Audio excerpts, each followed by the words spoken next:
नमस्कार, TV9 मराठीमध्ये आपल्या सगळ्यांचं स्वागत। मी निखिला। महत्त्वाची बातमी, जरांगेंच्या गावामध्ये सरकारी बंगले बांधा, तिथूनच सगळी कामं करा। देवही जरांगेंना घाबरलाय। सरकारने फक्त जरांगेंचंच ऐकायचं असा उपरोधिक टोला मंत्री छगन भुजबळ यांनी मनोज जरांगे पाटील यांना लगावलाय। व्याहींचे व्याही सगळ्यांना आरक्षण द्या असं छगन भुजबळ यांनी म्हटलं।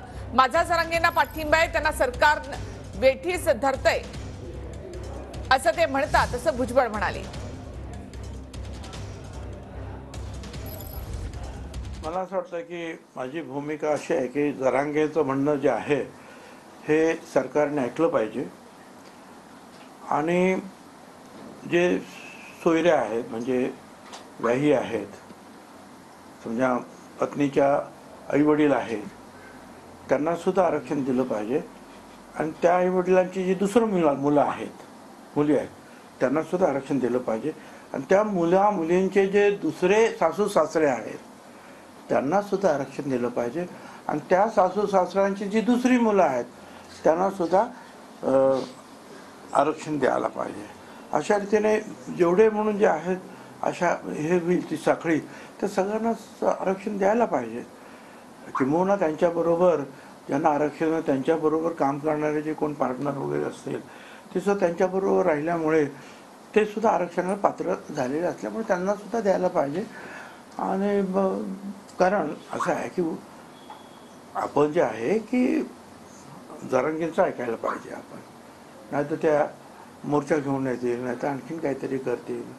त्यापेक्षा जे आहे ते म्हणतात त्यापेक्षा व्यायाची व्याही, व्यायाची व्याही, व्यायाची व्याही, व्यायाची व्याही असं सगळ्यांना आरक्षण दिलं पाहिजे। मला तर आणखीन एक दुसरी कल्पना आहे की आता हे सारखं मंत्री वगैरे तिकडे जातात, फार अडचणीचं होतं ते काम। त्यामुळे 2-4 बंगले जे आहेत हे मंत्र्यांचे तिथे ताबडतोब उभारले पाहिजे। चीफ सेक्रेटरीचं एक ऑफिस तिथे ताबडतोब जे आहे कार्यरत करा, म्हणजे त्यांनी सांगितलं की ताबडतोब मंत्र्यांनी जे आहे GR वर सही करायची आणि चीफ सेक्रेटरीने ते देऊन टाकायची, ताबडतोब GR इश्यू करायचं ताबडतोब।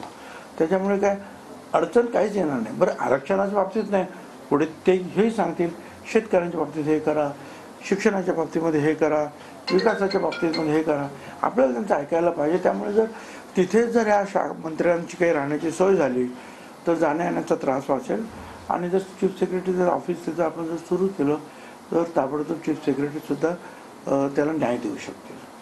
अरे असं आहे ना की जरांगे जे आहे ते बोलतील आणि त्यांच्या हातामध्ये सगळं मराठा समाज आहे असं त्यांचं म्हणणं आहे आणि तो मराठा समाज हा आणखी 7-8 कोटी आहे असं त्याचं म्हणणं आहे त्या जरांगेचं।